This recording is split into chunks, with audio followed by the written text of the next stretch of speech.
Good evening. I am Dr. Anil Parikh, President Medical Affairs and Clinical Research IPCA. It's a great pleasure for me to welcome you to the first of its kind Indo-Singapore Cardiology Update 2024. And we have a very interesting series of topics lined up for today's meeting, and it will be academically enriching to all the audience. That is our expectation.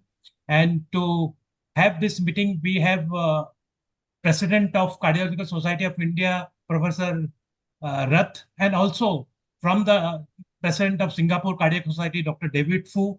And we have a galaxy of speakers with us. And so we hope that we will have a good academic learning from today's deliberation. And we hope that more and more such meetings takes place. And this is the first of its kind which is taking place, courtesy Professor, our own Professor Venkatram. So the chairperson for this meeting from the Singapore side is Dr. David Fu, who is Medical Director, National Healthcare Group of Heart Institute, Senior Consultant Cardiologist and Electrophysiologist, Department of Cardiology as Tentox Hospital, and immediate past president of the Department of Cardiology in Ten Teck Seng Hospital. He holds adjunct associate professor tenure at both Yang Lu Lin School of Medicine and Lee School of Medicine. His current interest and research include cardiac devices, electrophysiology, and preventive cardiological branch. He has chaired and presented numerous international and regional conferences and traveled various parts of Asia Pacific to promote cardiac pacing and cardiac resynchronization. It's our great pleasure to welcome Dr. David Fu for today's Indo-Singapore Cardiac Society first meeting. Then next we have our own Professor P.C. Rath, who is the President of Cardiological Society of India and also Director and HOD Cardiology, Apollo Hospitals, Hyderabad and Bhubaneswar. He's Professor, Apollo Hospital Education and Research Foundation, Honorary Consultant, Armed Forces of India, Course Director for India Live, Hyderabad Live, Indo-European Course on Revascularization, Founder and Course Director, Hyderabad World Meeting, Indo-French Cardiology Meeting, Governor ACC India, Co-Chair ACC Asia 2024, Chairman. So he has numerous honors, right from Chairman of the Interventional Council of CSI in 2003 to 2005, then Editorial Board Member of Indian Heart Journal, Executive Body Member of the CSI, and co-editor European Heart Journal currently, President Indian College of Cardiology, and more than 120 national and international publication in very widely read journals like Lancet and JACC. So we have Professor P.C. Rath, so we welcome him. Then we have our own Professor Venkatram. I think he needs no introduction to the Indian audience or the audience world over, because he is a lifetime devoted to hypertension, and we are fortunate that we have been associated with Professor Venkatram right from my postgraduate days at Nair Hospital. He is currently Director, Academic and Scientific Affairs of the Indian Society of Hypertension, Professor of Clinical Medicine, University of Texas Southwestern Medical Center, Director, Texas Blood Pressure Institute, Dallas, and Dean McGuire University of Sydney, Australia, Indian campus, and founder member of the American Society of Hypertension, and served as the chairman and board of governor of American Society of Hypertension, and rated as one of the top most hypertension experts in the world and listed in WHO's Who is Who book, author of more than 410 publications and 9 books on hypertension management, extensively life devoted as a clinician, educator, and researcher in hypertension. I think unparalleled work on hypertension, and recipient of the Lifetime Achievement Award, Moser Award from the American Society of Hypertension, and received Padma Shri, honored with Padma Shri from the Indian government for his work on hypertension and preventive disease. Now I would like to next welcome the next speaker, Dr. Pinakin Parekh, and we are very happy that to have him here amongst us. He is a prolific interventional cardiologist at the Harley Street Heart and Vascular Center, expert interventional cardiology with passion towards preventive care, and specialized in diagnostic approaches to important cardiac symptoms and the latest state-of-the-art medications on chronic disease and lifestyle management. So it is both as a preventive as well as interventional work for him, and experience in complex angioplasty operations, and he travels as invited faculty both to regional and international cardiology conferences. He is member of the Singapore Cardiac Society and fellow of the Academy of Medicine Singapore and Cardiovascular Intervention Society.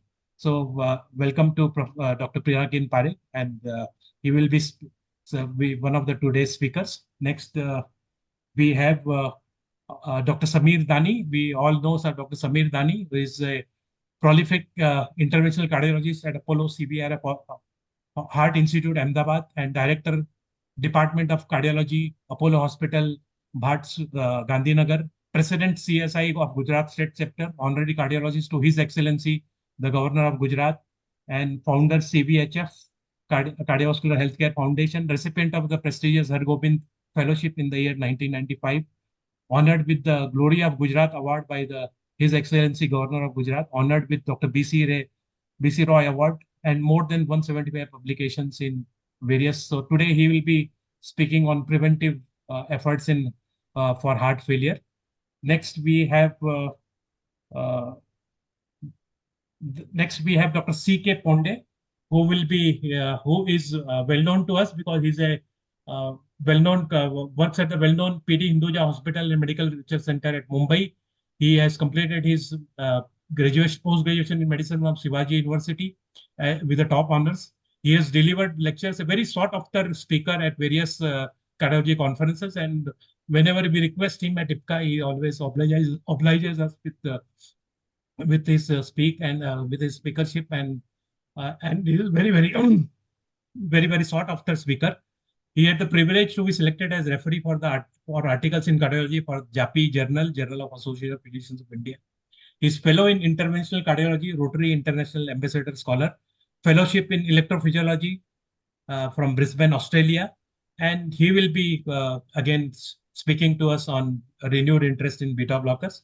So with this introduction to today's meeting, for the first of its kind Indo-Singapore Cardiology Update, where there is emphasis on the stable ASCVD, when to intervene, the very fascinating lectures are there. So we look forward to it, and I now request both the chairpersons and hand over the proceedings to both chairpersons, both Indian from the Indian side and as well as the Singapore side, Dr. David Fu and Dr. P.C. Rath. So over to the two chairpersons.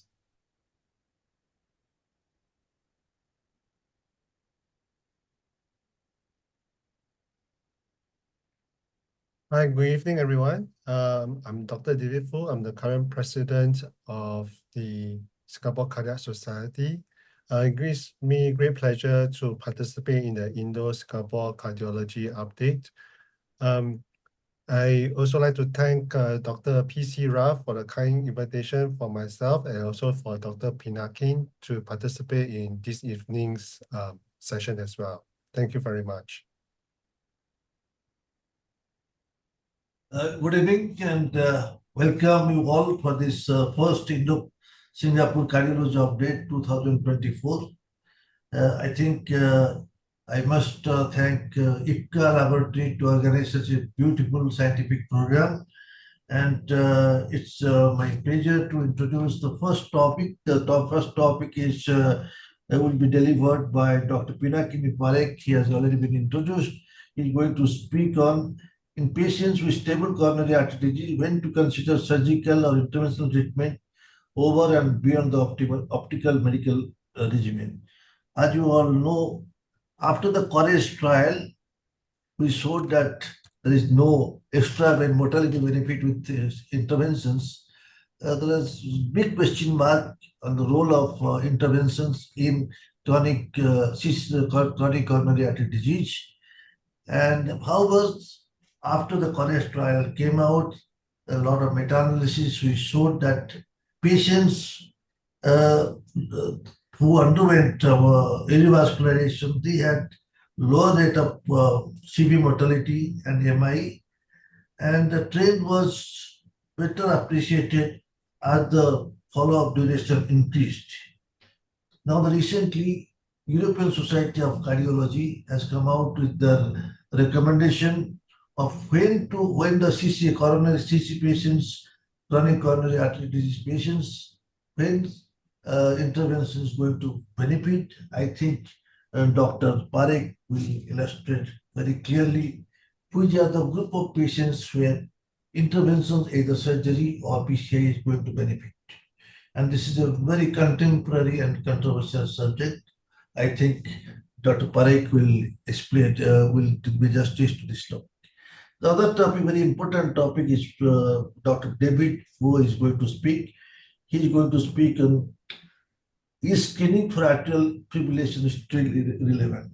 As you all know, that after the age of 45, the incidence of prevalence of atrial fibrillation is very high. Almost 1 in 5 patients develop that, and following that, many of the patients develop stroke and MI. To prevent that, it's important that this atrial fibrillation are detected early, but there is currently no definite guidelines in USA or in UK for mass for the screening of these patients. And but early detection is the most important thing to prevent the stroke and other associated problems associated with atrial fibrillation. There is no clarity on this matter. So implementation of national screening is very important. And now with the digital screen, now a lot of wearable devices have come out where you can detect this atrial fibrillation. And it has shown that it reduces the stroke and incidence of stroke. And this is a very little controversial subject, and I'm sure Dr. David Ho is going to give justice to this topic, and he will tell us it is still mass screening for atrial fibrillation is still relevant. With these few words, may I request Dr. Parekh to deliver his talk. Okay, thank you. Let me just share my slides.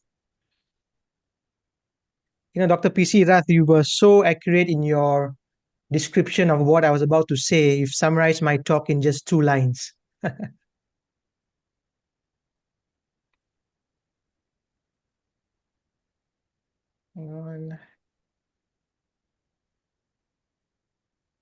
Okay, can everyone see my slides? Just to be sure that it's visible. Okay. Yeah.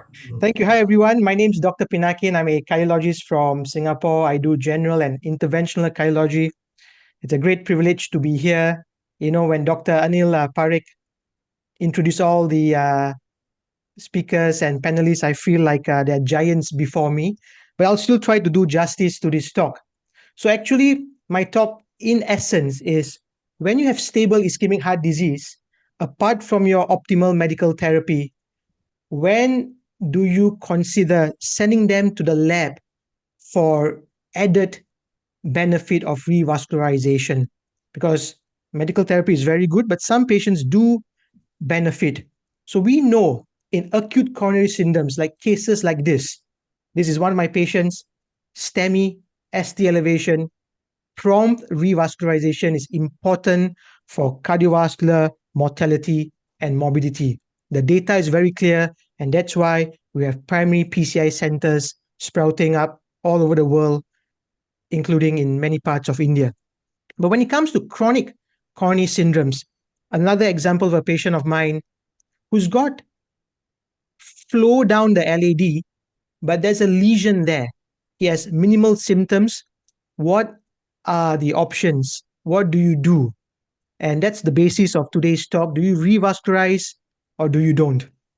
So when it comes to plaque, when it comes to coronary artery plaque, we all know the pathophysiology. So you've got a lipid core, you've got a fibrous cap. Generally, it does not cause any problems. But once you've got a plaque rupture, that's your STEMI. Once you got a plaque erosion, that's your non-transmural, non-STEMI. So that we treat. But what do we do in someone with stable ischemic heart disease? And what is the role of revascularization? And as Dr. PC Rath clearly alluded, we are hot off the press. We just had the European Society of Cardiology meeting in London about 2 weeks ago. And there are very updated guidelines now that gives us clear facts of what we are supposed to do. The prior guidelines were from 2019, and there's some update with more and more studies that come into the picture. Dr. Rath mentioned about the COURAGE trial. We even have an even bigger trial called the ischemia trial, where the patient numbers are about 5,000. I will go through that trial in greater detail to give perspective for the audience. For those who bother to read these guidelines, it's a very thick, chunky guidelines, but for the purpose of today's talk, I'm only particularly zooming in on section 4.4, page 55 of the guidelines, revascularization in chronic coronary syndromes. So I've used the word stable ischemic heart disease. That's what we all know. But there has been a change in the terminology from 2019 onwards, and we are now calling it chronic coronary syndrome. It's part of a continuum. Acute coronary syndromes, chronic coronary syndromes, there's an interplay between the both. A stable plaque can become unstable, and that's why the change in terminology. And to understand the basis, we probably need to have a quick review of the important stable ischemic heart disease trials that have come out in the turn of the century, the last 20 years. And if you need to have some trial names at your fingertips, something to make you understand, I think these are the 4 trials that has guided majority of the guidelines. So let me quickly go through them in as clear presentation I can do. So these are large trials. They involve at least about more than 1,000 patients, right? 2,000 for the COURAGE, 2,000 plus for BARI 2D, and ischemia being the latest trial, there are about 5,000 patients. All of them are stable ischemic heart disease patients. And the primary basis of almost all these trials is your patients go for a stress test. The stress test is abnormal. You bring them to the cath lab and they have one or more significant stenosis in their arteries. So the COURAGE trial and the BARI 2D trial on the left-hand side, these patients, after having had a stress test, went to the lab for angiography. But once you look at the ischemia trial, they were even more bolder. Patients with moderate to severe ischemia on all the different test modalities that you have did not always, or majority of them did not go for an invasive angiogram. All they did was they got them to do a CT coronary angiogram. Just do a CT coronary angiogram. As long as you don't have a left main involvement, they were then randomized to revascularization or optimal medical therapy.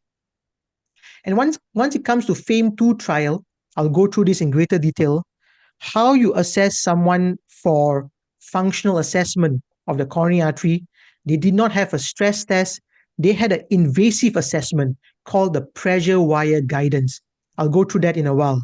But whatever stress methods you use, whatever your degree of stenosis, as long as you didn't have left main, as long as you didn't have bad cardiomyopathy less than EF 35%, and you follow them up over a median of about 3 to 5 years, the primary endpoint, you had no difference in the hard endpoints, all-cause death, all-cause mortality, heart attacks.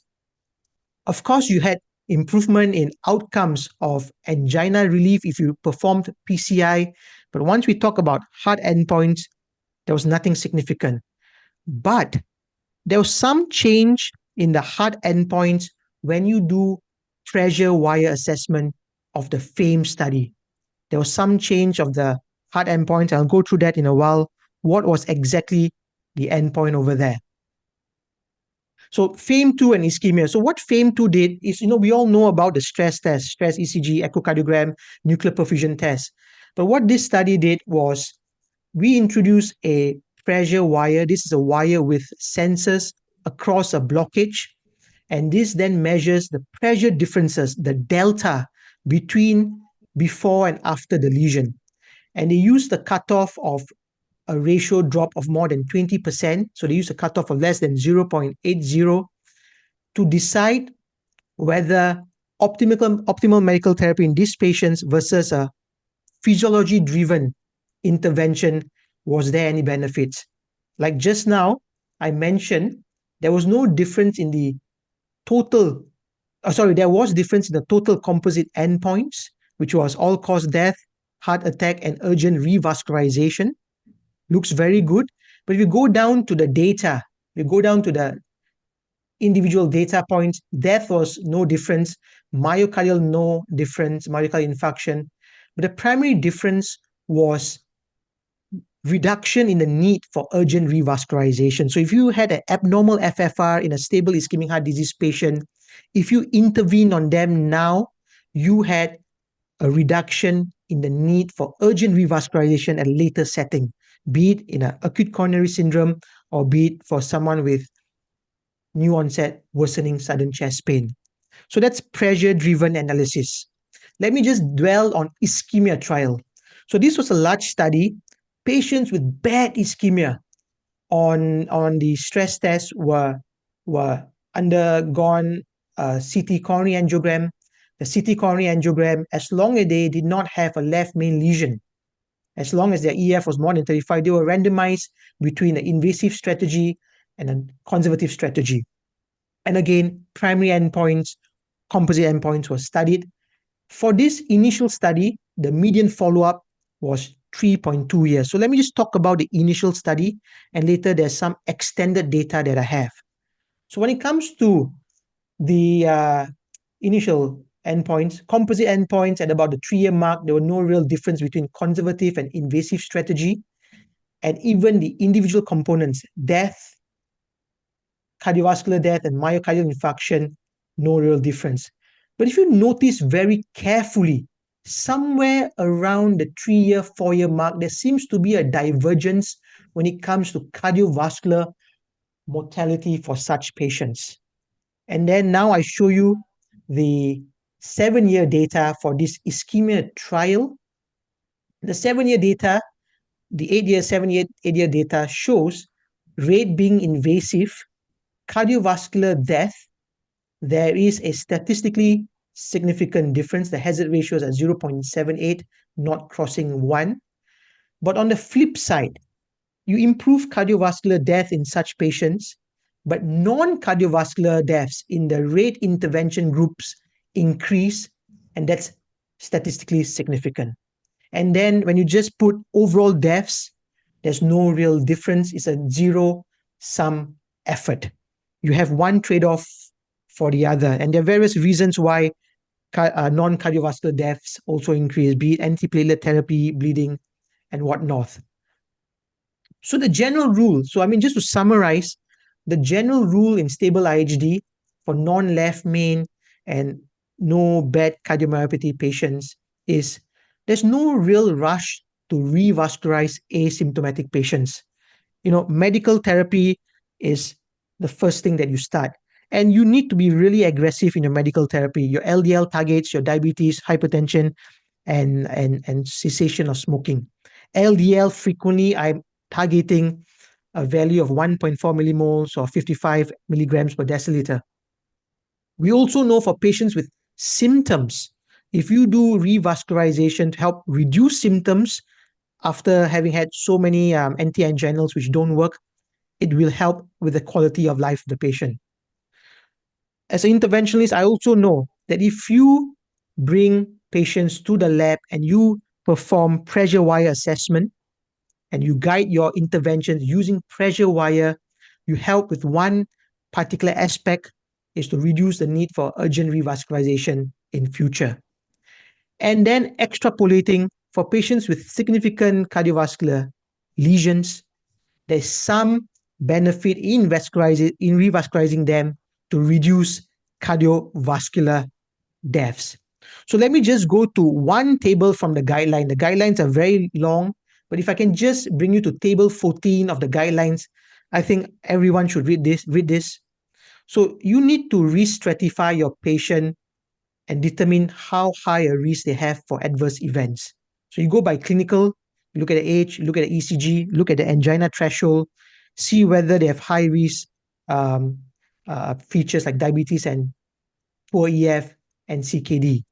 And these patients, you can then assess their cardiovascular status either by being performing a stress test. So we have all sorts of stress tests. You look for high risk features on the stress test, or you can even do a CT coronary angiogram to look for left main disease or a high grade lesion in a main epicardial vessel. And once it turns out to be positive, abnormal, of course, you institute optimal medical therapy. But as per in the guidelines, for patients who have a high risk profile, you can bring them to the cath lab. You can perform physiology, which I've mentioned, to re-stratify them further, do PCI to improve symptoms, or also perform intervention to decrease their cardiovascular outcomes. So it's multifactorial. Sometimes we use physiology to guide our practice. I'm not going to try to make it a little bit more boring. So my last provocative point is this. This is another patient of mine. She's got a tight lesion found on a CT coronary angiogram. She's asymptomatic, and her stress test was also normal. And in the cath lab, her physiology was also normal. But it's a very tight, close to mid LAD, proximal LAD, kind of just after the septal one and diagonal one lesion. What do you do? So by most accounts, you can stop, but there's also increasing data which talks about vulnerability of plaque. And when we assess plaque by intravascular imaging, right? So there's a lot of uptake of intravascular imaging now, be it intravascular ultrasound or optical coherence tomography, OCT. We can identify large plaque burdens, a large necrotic core, thin fibroatriomas. And there's a trial that came out in American College of Cardiology this year in March 2024. It's called the PREVENT trial. So there were about 1,000 plus patients who were asymptomatic, whose physiology was normal, but on intracoronary imaging, that two features to suggest they could be having a high-grade vulnerable plaque. And if you PCI them versus just OMT alone, at a median of about 4.3 years, you led to fewer MACE. So this is not guideline changing yet. It's again very initial data of about 1,000 patients. It opens up a can of worms, right? Do you go around doing preventive PCI just by plaque morphology in non-flow limiting lesions? But it's something to consider. I think as more data comes, we will have more guidance on this. But for now, in summary, it's all about re-stratifying a patient based on how bad their stress test is, instituting medical therapy, knowing that you can do physiology to reduce urgent revascularization. And if their coronary artery disease is triple vessel disease, high burden of disease, revascularization can help decrease cardiovascular mortality. Overall deaths, not so much, but cardiovascular point of view can be useful. So I think I've taken up my time. I thank everyone, and at the end of the session, I'm happy to take more questions. Thank you, everyone. Thank you very much, Dr. Parikh. I think Dr. David Fo, can you just introduce Dr. next speaker, Dr. Samit Dan's topics, and also the other topic by Dr. Ponde, rationale for renewed choice of beta block in hypertension. These two topics you can introduce, Dr. Fo. Hi, thank you. I'm going to introduce our next speaker, who is Dr. Samir Dani. He's the Director of Cardiology Services and Chief Interventional Cardiologist in the Apollo CVHF Heart Institute at Ahmedabad. And he's going to bring to us, or rather talk to us on the therapeutic strategies to prevent heart failure. And after my talk, there's Dr. C.K. Ponde, who is going to talk to us on the rationale for the renewed choice of beta blockers in hypertension and CVD. And he is a consulting cardiologist at Mumbai's renowned PD Hinduja Hospital and Medical Research Center. For now, just let us welcome Dr. Samir Dani to present the topic on therapeutic strategies to prevent heart failure. Over to you, Dr. Samir. Thank you very much, Dr. Fu, Dr. Rat, Dr. Ram, for having me here. We heard a wonderful talk by Dr. Pinakin Parekh on stable coronary artery disease. My job is to introduce the topic of therapeutic strategies to prevent heart failure in various populations. Can I share? Okay.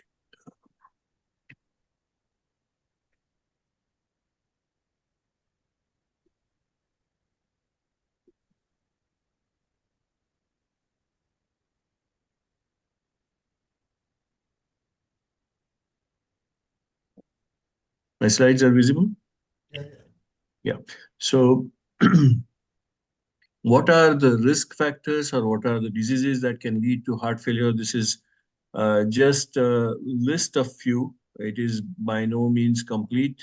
Coronary artery disease, hypertension, and diabetes lead amongst all the factors, but in developing countries, valvular heart disease, and then metabolic syndromes, thyroid problems, endocrine diseases, arrhythmias, aging itself, smoking and tobacco use is a very important risk factor, and obese or overweight patients with any more risk factors can experience heart failure very quickly. Alcohol or drug abuse is another important risk factor, and another factor which is or another disease which is becoming very important is certain types of radiation therapy and chemotherapy which is used for various cancers can lead to heart failure.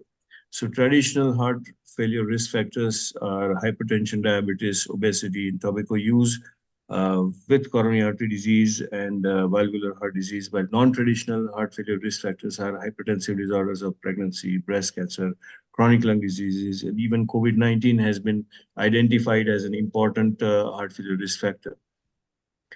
In different conditions, like important ones, coronary artery disease, about 60 to 70% of the patients with heart failure with reduced ejection fraction will have presence of significant coronary artery disease. And in HFpEF, the presence of coronary artery disease is approximately 50%. So coronary artery disease is a very common and treatable cause of heart failure, and its early identification is an important part of disease management and heart failure prevention. Hypertension is another very, very important factor, and when you examine population cohort based studies like Framingham Heart Study, hypertension antedated the development of heart failure in 91% of all newly diagnosed heart failure patients during 20 years of follow-up. Even when you adjust for age and heart failure risk factors, the risk for developing heart failure in hypertensive versus normotensive people is about twice in men and 3 times in women. So hypertension with advancing age is a very important risk factor for development of heart failure. It is again more important for women than men. Diabetic patients also have 2 times the risk for developing heart failure compared to non-diabetic population. And sedentary behavior and physical inactivity are again very important risk factors for not only coronary artery disease and all-cause mortality, but for heart failure as well. And we know that heart failure is not always well treated. There is very low adherence to GDMT. The patients with heart failure they have lower compliance to the therapeutic modalities, and even the guideline directed medical therapy is not optimally used by the entire physician population also, and that has been very evidently demonstrated by our own India Kerala Kerala Acute Heart Failure Registry. So it is very important to screen every individual for heart failure risk. And what are the key screening tests? Of course, apart from blood pressure, lipid levels, the weight or body mass index, or the abdominal girth or waist circumference and blood glucose tests. The lifestyle identification is also a very important screening tool in patients or population who visit a clinic for either health checkup or for symptoms. It is recommended that a regular healthcare visit should be there at least once in a year, especially if blood pressure is more than 120/80, it should be much more frequent. Lipid levels should be examined very frequently once starting at age 20, and weight, body mass index, waist circumference, lifestyle changes should be there in every health checkup. With all the screening with all these screening, we can identify risky population at risk much better. And once we identify this population, we can treat them for the risk factors. Now, there are very many risk scores available for incident heart failure: Framingham Heart Failure Risk Score, Health ABC Heart Failure Score, ERIC Risk Score, MESA Risk Score. And all these are basically population cohort based, and these studies have also there is also publication of Prevent online calculation for heart failure risk. Once you find out the lifetime risk of heart failure, and once you are able to predict the heart failure risk, there are targeted interventions which should take place. Lifestyle and risk factor managements are very important. The population-based cohorts have shown that heart failure predictors are like age, race, sex. Apart from age, race, and sex, smoking status, systolic blood pressure, whether the patient is on hypertension medication or not, whether the patient is having controlled diabetes or not, and what are the lipid levels. And these are the most important risk factors. Then there are risk prediction models which are available from clinical trial population, especially in diabetics.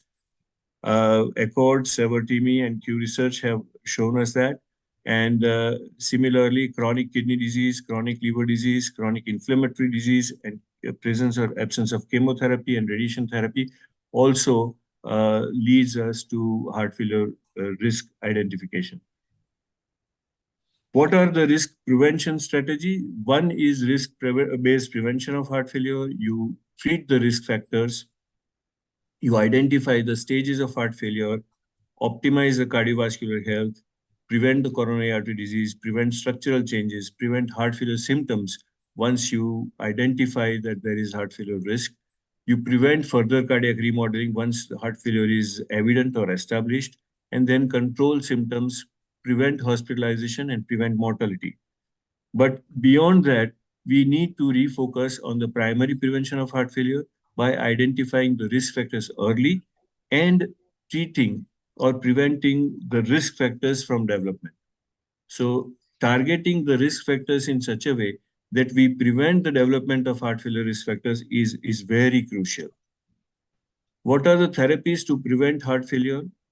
Basically, all the therapies to prevent heart failure center around the lifestyle management and identifying the risk factors and treating them.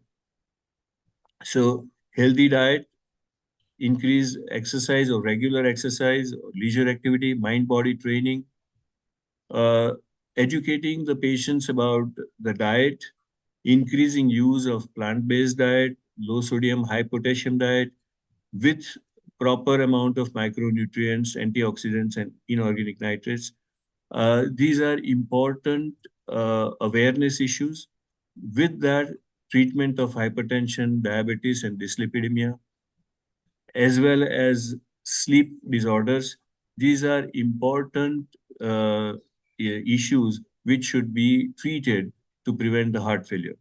Once the heart failure is established, it is always, we are one step behind in the treatment.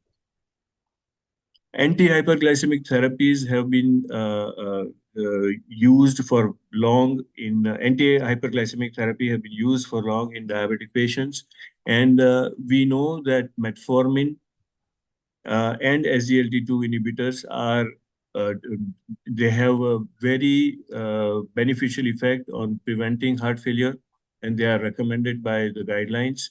GLP-1 receptor antagonists and DPP-4 inhibitors like sitagliptin are relatively neutral, so is insulin. And sulfonylureas and thiazolidinediones again have conflicting CV safety reports. If you look at the hypertension therapies, most of the antihypertensive therapies, when they control the hypertension, they prevent heart failure, and diuretics are probably the most effective ones. But basically, all principal antihypertension strategies reduce the incident heart failure. So BP control or blood pressure reduction is a fundamental strategy to prevent heart failure in these patients. As far as coronary artery disease is concerned, revascularization is an important argument in favor of prevention to prevent heart failure. And then genetic risk score, genetics of coronary artery disease is again becoming an important tool to predict the coronary artery disease and preventing coronary artery disease by treating the modifiable risk factors and by preventing the heart failure. Statins have been long touted in the treatment of atherosclerosis and for prevention of MACE, and that can help in reducing the incidence of heart failure. Prevention of heart failure in established atherosclerotic disease or very high-risk coronary artery disease with SGLT2 inhibitor is again an important recommendation.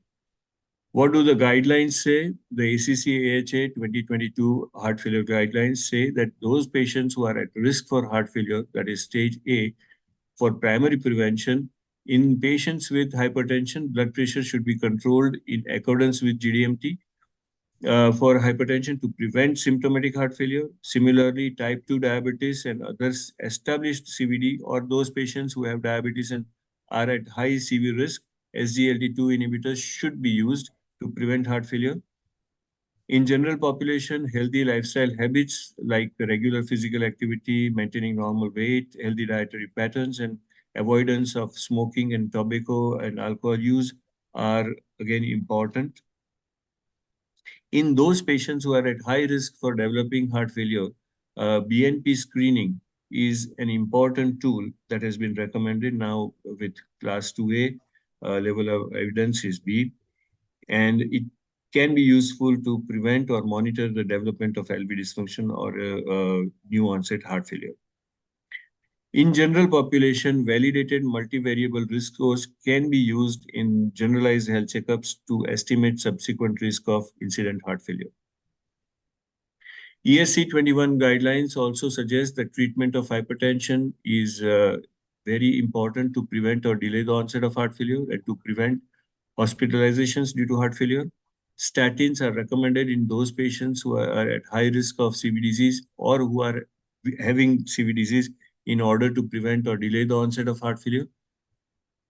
SGLT2 inhibitors are recommended in those patients with diabetes who are having established CV disease or who are at high risk of CV disease in order to prevent heart failure hospitalizations. And counseling against sedentary habits, obesity, cigarette smoking, and alcohol abuse is, of course, class 1 recommendation to prevent or delay the onset of heart failure. Future directions are basically establishing a towards clinical risk score-based strategy of management, where you can use not only genetic studies, there is use of biomarkers, imagings, and interventions which are focused on heart failure prevention, and large longitudinal cohorts or studies are necessary to validate these clinical risk scores and to validate the genetic risk scores. Once we have advanced in identifying the patients who are at heart failure, high risk of heart failure, we can treat them more effectively. Probably one of the most important therapeutic strategy to manage heart failure or to prevent heart failure would be to prevent the risk factors from emerging. Thank you.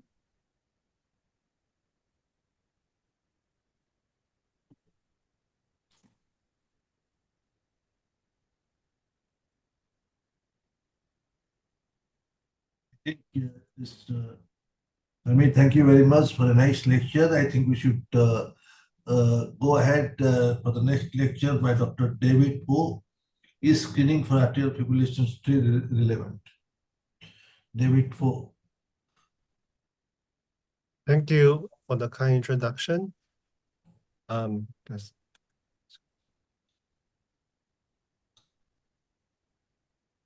Okay. I assume you can see my slides. So the title of my presentation for tonight is basically screening for atrial fibrillation or AF for short still relevant in our day and age. So let's look at the magnitude of the problem. So we all know that AF is a growing global problem and is associated with greater morbidity and mortality, especially if strokes are related to AF. And we know that about 15 to 20% of all strokes are related to AF. And AF results in greater disability compared to non-AF strokes.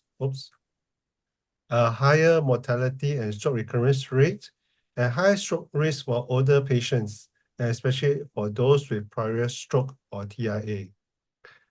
To that effect, that both societies, both the European as well as American societies of cardiology has made presentations of preventing strokes a key pillar of AF in both of their guidelines.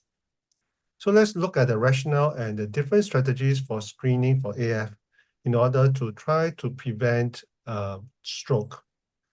And firstly, we talk about secondary prevention where the patient has had a stroke and we try to look for AF. And because if the patient does have AF, the risk of recurrent stroke will be high. And we all know that in this day and age, especially the non-vitamin K oral anticoagulants are the first line therapeutic options for preventing recurrent strokes in patients with AF. And we look at primary prevention wise, we are actually looking for AF. And if we're looking for screening, most of these patients tend to have asymptomatic or what we usually call subclinical AF because they do not have symptoms. That's why it's part of a screening program.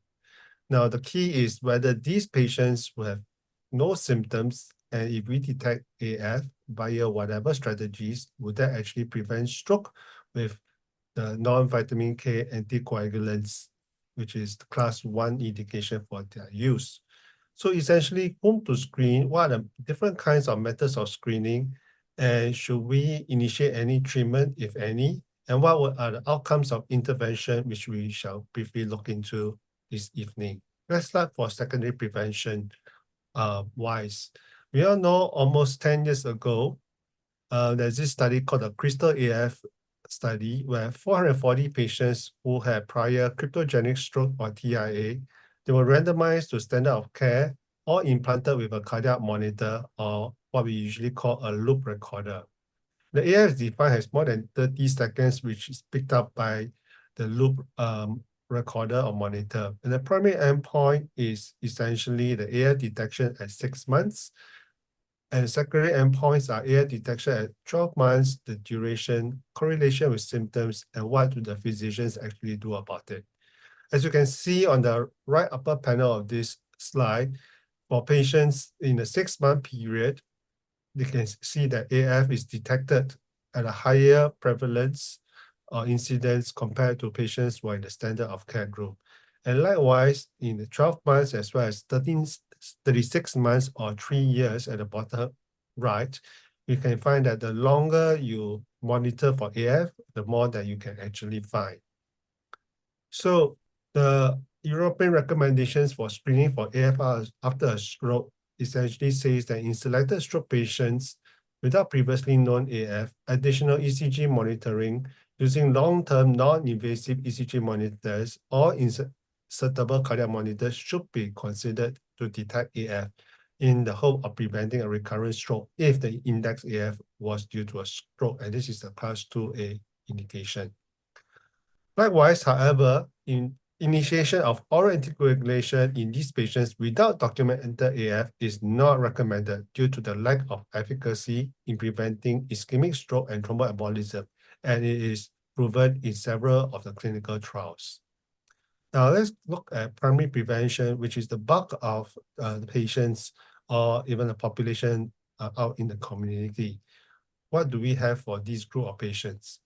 A primary prevention can look into patients who are asymptomatic but of a higher stroke risk, especially if they fulfill a CHEST VAS or CHEST VAS score based on the latest European guidelines on AF this year. Or they can be asymptomatic but not high risk, which is everybody else. Let's look at the asymptomatic but higher risk population. Before that, let's look at the types of screening methods that are used commonly.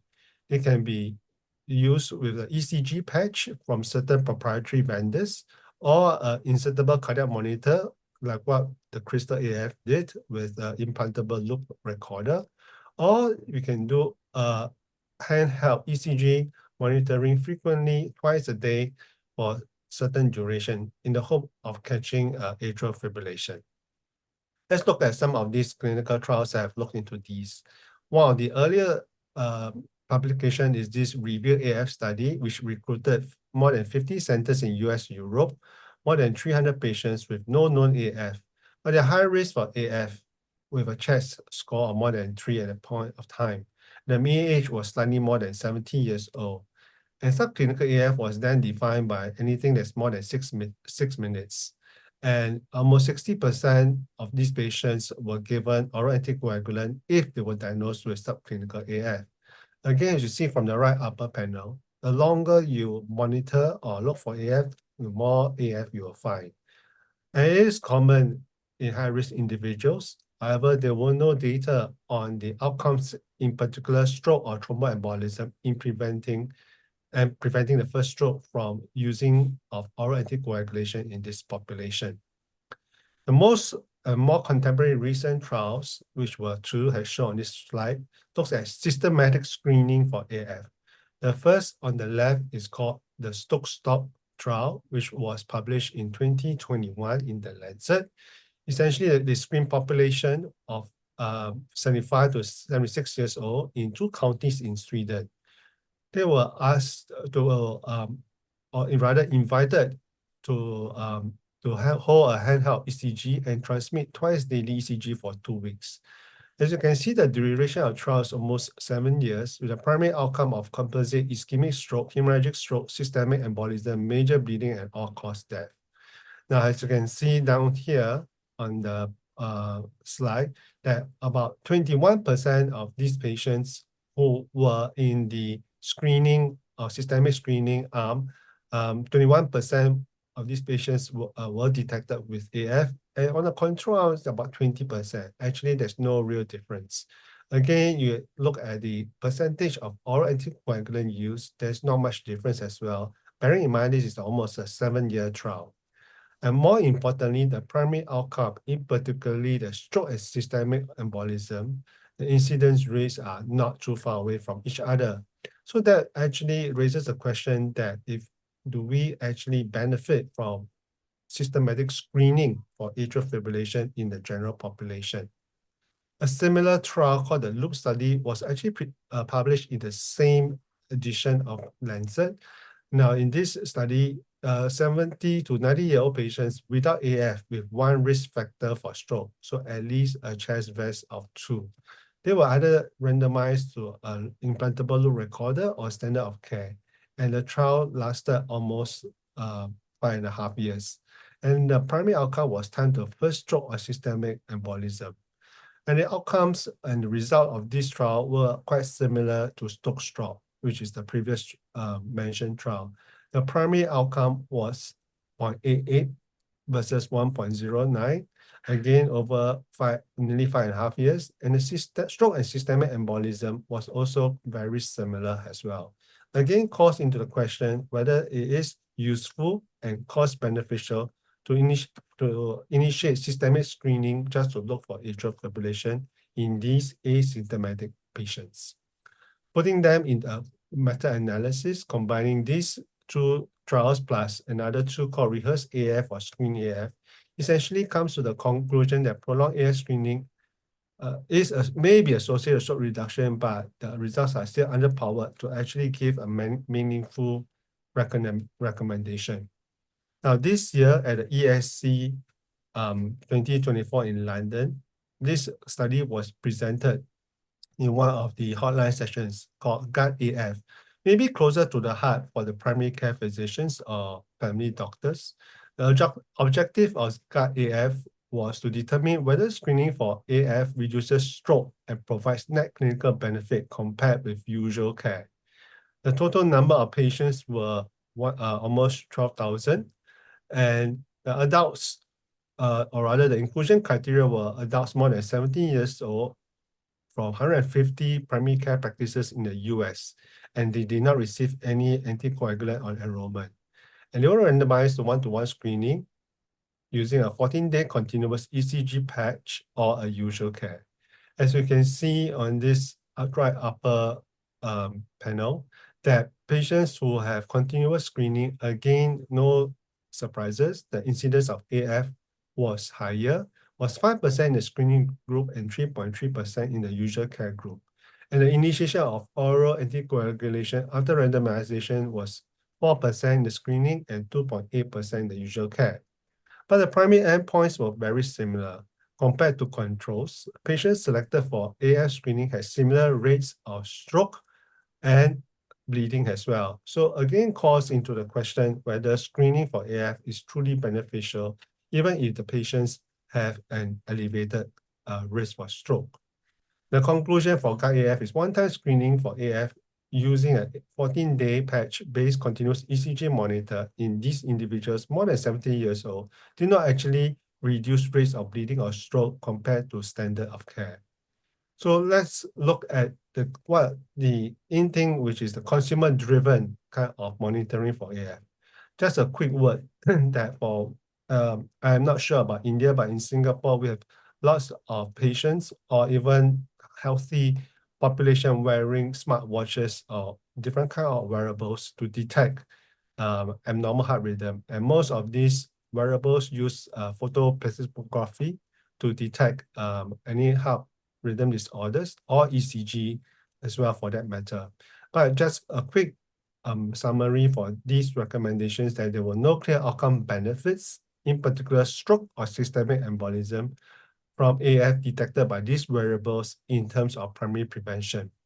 Largely because the three big studies as shown here, the Apple Heart study, Huawei and Fitbit, they recruited lots of patients because there are many patients, or rather population who are keen to wear wearables. But the age of these people in these trials are actually very young and less than 50 years old.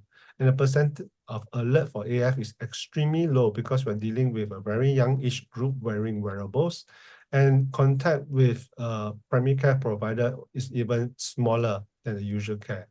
On the far right, you can see that AF diagnosis in all of these clinical trials are actually even less than 0.5% compared to the whole group as well.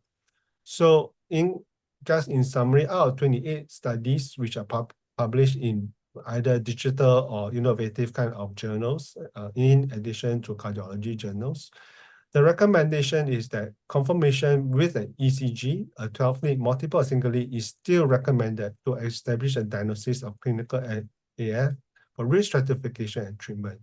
And a clinician is essential for visual interpretation of these ECG signals because these wearables may not be 100% accurate and may pick up wrongly and suggest that wrong diagnosis of AF where it is not. Just to conclude, let's look at the two different societies' approaches to screening for AF.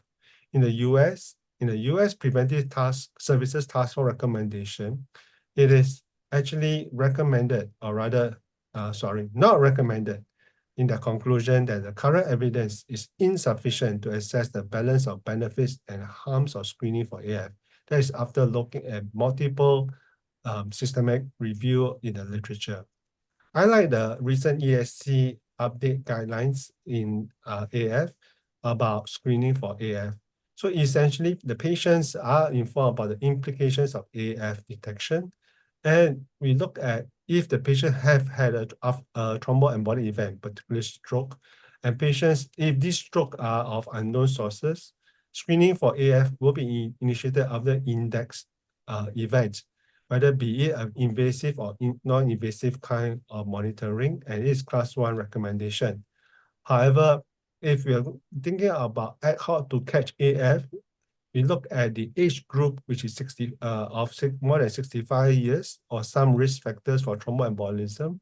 It's recommended that the setting for AF detection is at the time of a routine healthcare contact, which is what we usually call opportunistic screening if the patient presents to a physician or primary care doctor. Any rhythm check should be performed on a physical examination and confirmed by a 12-lead ECG. In patients with risk factors, especially patients are elderly or more than 75 and very high risk of stroke based on the chest VAF factors, then perhaps structured national or regional screening programs may be contemplated. However, the evidence is still not strong enough for routine screening, and of course, cost benefits and cost effectiveness have to be a consideration. And this is a class 2A indication. Lastly, whatever it is, as all the two speakers have alluded, comorbidities, risk factors such as hypertension, diabetes, cholesterol have to be adequately managed. So our current understanding and gaps, there is inherent risk of stroke complications for secondary prevention. That's why we screen these patients for AF to prevent recurrent stroke. Stroke prevention with anticoagulant have to be weighed against the risk of bleeding, especially in patients for primary prevention. Now, the benefits of opportunistic screening with palpation followed by ECG to detect clinical AF can't be understated. It is very important. However, we all currently know that there are no clear stroke or systemic embolism outcomes with primary prevention screening, as evidenced by the clinical trials that have been discussed. However, more importantly, all risk factors, comorbidities should be managed effectively to prevent progress of AF. With that, I thank you for your kind attention. Thank you, Dr. David, for an excellent lecture. I think we move on to the next speaker, Dr. C.K. Pandey, who is going to speak on beta blocker. Thank you very much, sir. Am I audible? Yeah, you're audible Okay, and clearly. Go ahead, please. Thank you, sir. Can you see my slides? Yes, we can see. So I'll finish quickly in maybe 12 minutes or so. Rational and renewed choice of beta blockers in hypertension and coronary artery disease. This is a bit of history. We know that 1960, James Black, a Scottish pharmacologist, discovered beta blockers for the first time. Propranolol was launched in 1965 as Inderal and was quickly became the best-selling drug for arrhythmias, hypertension, and hypertrophic cardiomyopathy as well. In 1976, the most widely used beta blocker ever, atenolol, was launched as the ideal beta blocker, and we know that for decades together we used this drug for systemic hypertension and so many other indications. Metoprolol was launched in 1978, and then bisoprolol and carvedilol in 1986 and 1995 respectively. And we know that James Black was awarded Nobel Prize for the discovery of beta blockers in 1988. So beta blockers in the management of hypertension have been in debate since the last 7-8 years, because we just are now beginning to understand that all beta blockers are not the same. There are potential cardiovascular benefits of beta blockers. They are anti-atherogenic property. They reduce inflammation. They reduce shear stress and lesion progression in multiple vascular beds. They have antiarrhythmic properties. They increase the ventricular fibrillation threshold and reduce the risk of sudden cardiac death. They are anti-ischemic because they decrease heart rate and blood pressure and prolong diastole, increasing the coronary filling. And they are cardioprotective in terms of aiding reverse remodeling in patients with heart failure and hypertension both, and prevent incident heart failure, as Dr. Samir Dani alluded in his talk. So physician concerns, but there have been physician concerns about adding beta blockers in uncomplicated hypertension. In patients with complicated hypertension with coronary artery disease and heart failure, there's no doubt you need to use beta blockers. But in uncomplicated garden variety of hypertension, we have problems with beta blockers, worsening of HDL cholesterol, increase in ApoB, negative effects on glucose and lipid metabolism, negative effect on renal blood flow, and masking of hypoglycemia. Tolerability have problems. Some beta blockers do produce fatigue and insomnia, weight loss, weight increase and impotence, or the inability to lose weight, peripheral vasoconstriction, and depression. Let us go back to this very popular 2017 Cochrane database systemic review of 90, almost close to 100,000 patients with multiple beta blocker trials. Some beta blocker trials were against placebo, 23,000 patients. Some were against diuretics, 18,000 patients. Some were against head-on comparison with calcium blockers, 44,000 patients, and RAS blockers, around 10,000 patients. In all these trials, few of the facts emerge. There's a weak effect of beta blockers to reduce stroke. They're not very robust drugs to reduce stroke. And there was an absence of effect on reduction of myocardial infarctions when compared to placebo. There was, of course, a trend towards worse outcomes in comparison with calcium blockers, RAS blockers, and diuretics. But mind you, in this meta-analysis, or majority of these patients where beta blocker was the atenolol was the beta blocker that was used. So that fact has to be understood by all of us. So this was that pivotal paper which put the nail in the coffin of beta blockers in uncomplicated hypertension. The popular Lancet paper in 2005. In this paper, the relative risk of stroke was 16% higher for beta blockers than for other drugs. There was no difference for myocardial infarction. And when the effect of beta blockers was compared with that of placebo or no treatment, of course, beta blockers scored superior to placebo for reduction of stroke.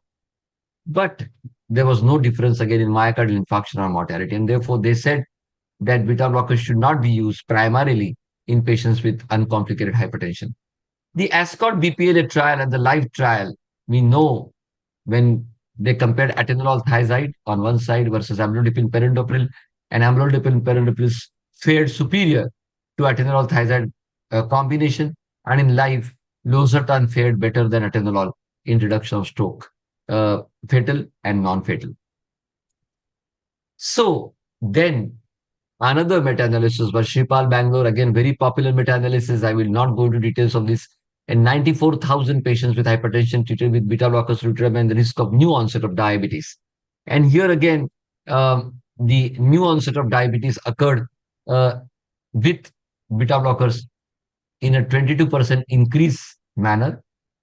But again, the risk was better or higher with atenolol in elderly people, people with higher baseline fasting glucose, and people with higher baseline BMI.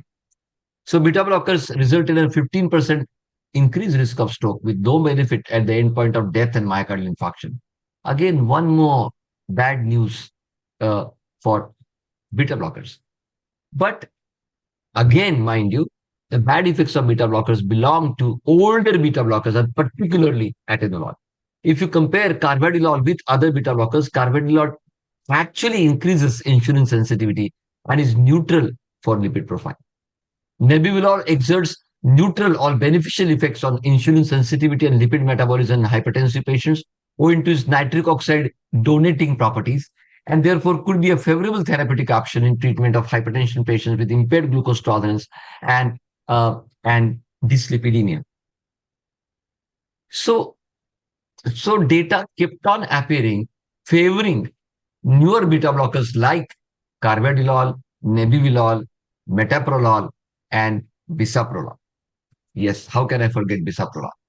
Now, there is a fact one has to remember, that almost 1/3 of newly diagnosed hypertensive patients have presence of increased sympathetic activity, and overall, almost half of the hypertensive population have increased sympathetic activity. This was a paper, again, Samir Dani is the author in this paper, and this paper showed that prevalence of sympathetic activity in newly diagnosed hypertensive patients in India is almost 62.2%. And of course, it's further elevated in patients with diabetes, smokers, those with metabolic syndrome and obesity, and those with enormous psychosocial stress at the place of work or family stress. Then we had our lovely paper on self-assessment of blood pressures compared to office blood pressure measurement in large Indian population, the India Heart Study. I think this is one of the biggest epidemiological studies in Asian continent. It was conducted in 355 cities in 15 states, and 18,000 subjects data was analyzed. And we knew that just like Findrix study, the Indian hypertensive patients, both office measurements and home blood pressure measurements, they have resting heart rates above 80, suggesting higher sympathetic activity. The BRIGHT study was the first study which was conducted in 239 centers in India, or close to 2,000 patients, and showed that bisoprolol is safe in stage 1 essential hypertension with an efficacy rate of almost 96% in Indian hypertensive patients as a first-line drug for management of uncomplicated hypertension. First ever study done for bisoprolol in Indian population. And then came Dr. Uday Jadav's, Taini Nair, and Dr. Bansal's analysis and meta-analysis on efficacy and safety of bisoprolol compared to other selective beta-1 beta blockers in the treatment of hypertension. And this showed that bisoprolol showed a significant reduction of blood pressure, heart rate, and baroreceptors sensitivity, and improved HDL cholesterol. Mind you, my friends, it improved HDL cholesterol, and therefore they stated that there is a heterogeneity amongst even cardioselective beta blockers, and they highlighted the benefits of bisoprolol as compared to other beta blockers in management of uncomplicated hypertension. A creative study, which was a Chinese study in 7 centers in 186 patients, also showed that bisoprolol shows comparatively long-acting effect. So the peak to trough ratio, the trough to peak ratio is much better with bisoprolol as compared to a long-acting metoprolol. The BISOMED study also showed that exercise-induced rise in blood pressure and heart rate at 24 hours and 3 hours after drug intake was much better with bisoprolol as compared to metoprolol. So lot of data has appeared on the newer beta blockers and their upper edge over the age-old one, atenolol, in treatment with blood pressure. The MAFI study used metoprolol and showed that metoprolol reduces coronary events significantly lower as compared to others in patients with systemic hypertension. So it was a study showing atherosclerosis benefit with metoprolol in patients with uncomplicated hypertension. And therefore, if you see the 2023 ESC-ESH guidelines, in the olden guidelines, beta blockers were at some step 4 or something. But now they are saying beta blockers can be used as monotherapy, my friends, as monotherapy, or at any other step of combination therapy. And I think Dr. Venkataram, who is the father figure in hypertension in the world today and with us, proudly to us in this program today, will throw some light on this, why beta blockers have usurped again at any step 1, step 2, or step 3 in the management of hypertension, as long as you have a clear evidence of sympathetic overactivity in that given patient.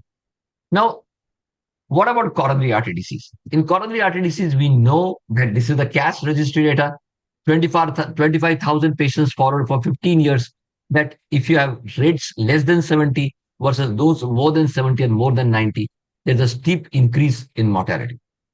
So patients with stable coronary artery disease who have higher resting heart rates have higher mortality. And the TNT trial, the target needed to treat trial, of around close to 10,000 patients followed over a period of 5 long years, have shown that sympathetic overdrive increases the risk of major cardiovascular events in patients with stable coronary artery disease. So if you have a heart rate more than 70 versus less than 70, the hazard ratio goes up by almost 38. So the p-value for this difference is 0.0001, meaning thereby that every 10 beats increase, 10 beats per minute increase in the resting heart rate increases the risk of MACE by 8%. So what does this mean? That means higher sympathetic activity at rest, higher resting heart rate at rest is a bad news for patients with stable coronary artery disease. And if you look at metoprolol, has a dose-dependent effect on 24-hour decrement in heart rate in patients with stable angina. And by virtue of that, it improves mortality in patients with chronic stable angina. When you compare metoprolol versus diltiazem, again, metoprolol reduces silent ischemia much better than diltiazem because the total exercise time goes up, the time to ST segment depression goes up, and the time to angina also goes up. So it has got a significant incremental value in treating patients with stable angina, particularly those with silent ischemia, compared to diltiazem. Bisoprolol again has shown to improve long-term outcomes in patients with stable angina. The total ischemic burden in the FIB study again is much better with bisoprolol as compared to nifedipine. Of course, I don't think nifedipine and bisoprolol can be head-on compared for angina, but yes, they were compared. And therefore, bisoprolol is the most commonly used beta blocker across the world in patients with stable coronary artery disease, whether it is Europe, Russia, Canada, or Middle East and Asia. The effect of early bisoprolol on administration of ventricular arrhythmia and cardiac death in patients with non-ST elevation MI was studied in this a study of around 400 patients. So those patients who were given, however small dose, 1.25, 2.5 milligram OD dose of bisoprolol within 4 hours of admission with non-ST elevation MI, they had much lesser 30-day MACE rates as compared to those in whom bisoprolol was given more than 5 hours late. And long-term beta blocker therapy and clinical outcomes after acute myocardial infarction, we know that there have been little conflicting data here, but at least for the first 1 year, this use of beta blockers improves outcomes in terms of MACE and even cardiovascular death. And therefore, certain beta blockers, they said in Journal of Human Hypertension, may be reevaluated in hypertension guidelines for patients with left ventricular hypertrophy to diminish ventricular arrhythmic risk. We all know that hypertensive LVH is a bad news. Hypertension LVH increases threefold risk of sudden cardiac death in terms of ventricular tachycardia and ventricular fibrillation in patients with hypertension. And beta blockers are the group of drugs which cause reverse remodeling of ventricle and also reduce the risk of sudden cardiac death in patients with hypertension and LVH. And therefore, this article said that they should be reevaluated. But when you compare newer beta blockers versus the newer beta blockers head-on, the FDA-approved indications are across the continuum from metoprolol, but for bisoprolol, there is indication in hypertension and CAD and heart failure. Nebivolol only in hypertension. Trials for sudden cardiac death reduction across cardiovascular continuum for metoprolol, but only in heart failure patients, the CBIS for bisoprolol and none for nebivolol. And when you talk about atherosclerosis, there is no data with bisoprolol or nebivolol, but there is definitely data with small, albeit small, but yes, quite well-conducted trials with metoprolol. And primary prevention of stroke and coronary event, prevention of stroke and coronary events, data with bisoprolol and metoprolol, but not with nebivolol. Having said that, I must conclude by saying all beta blockers are not the same. Newer beta blockers like bisoprolol, metoprolol, nebivolol have unique properties. We know that. Guidelines agree on the place of beta blockers in management of complicated hypertension, which are complicated with comorbidities like ischemic heart disease and heart failure. But in uncomplicated hypertension, elevated sympathetic activity is best treated with beta-1 selective beta blockers, and they can be added on at any stage of antihypertensive therapy as per the current ESC 2023 guidelines, as I showed you. And clinical evidence and guidelines favor early application of beta blockers after myocardial infarction, at least for the first 1 year. Beyond 1 year, there is a shadow of doubt with the recent data that has been published in 2024 ACC, and beta blockers improve definitely outcomes in chronic coronary syndrome. So I think change your outlook. To change your outlook, if you want to change your outcome. Thank you very much for your patient attention. Thank you, Dr. Pandey, for your excellent deliberation on highlighting the role of beta blocker. I think we move on to the next. I think there will be a panel discussion, and Dr. Jabir, Dr. Manoj, Dr. Sanjeev Gulati, and Dr. Manesh. I see Dr. Sanjeev there. Sanjeev, can you start the discussion on any of the topics discussed? Good evening, everyone. At the onset, I'd like to thank the scientific committee for inviting a nephrologist to be a part of this panel, and it's been highlighted by some of the earlier talks. We are looking at a holistic approach to an individual with hypertension, and a lot of the principles that were highlighted earlier apply very well to chronic kidney disease. Hypertension is among the top 3 causes of chronic kidney disease. And even in diabetes, which is the commonest cause of chronic kidney disease, hypertension plays a predominant role as far as progression of chronic kidney disease is concerned. Until date, it is the most cost-effective intervention as far as slowing of progression of chronic kidney disease is concerned.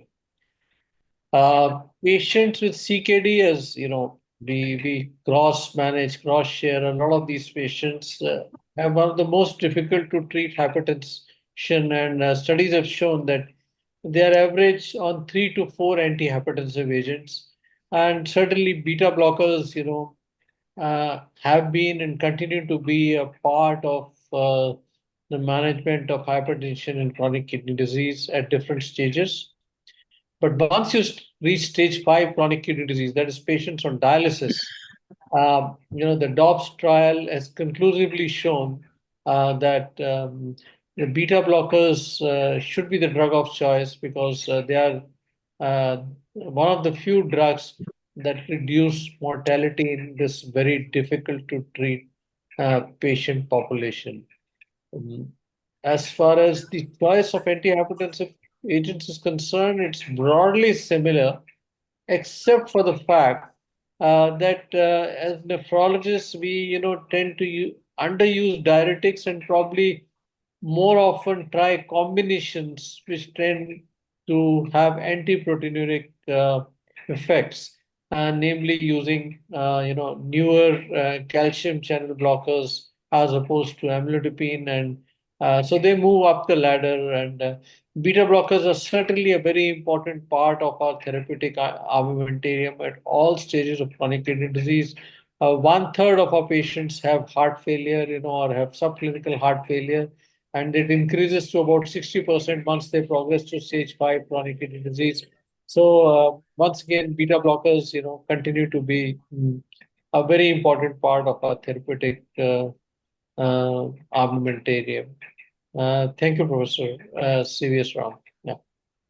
Thank you, Sanjeev. Thank you, PC, and thank you, Dr. Fu.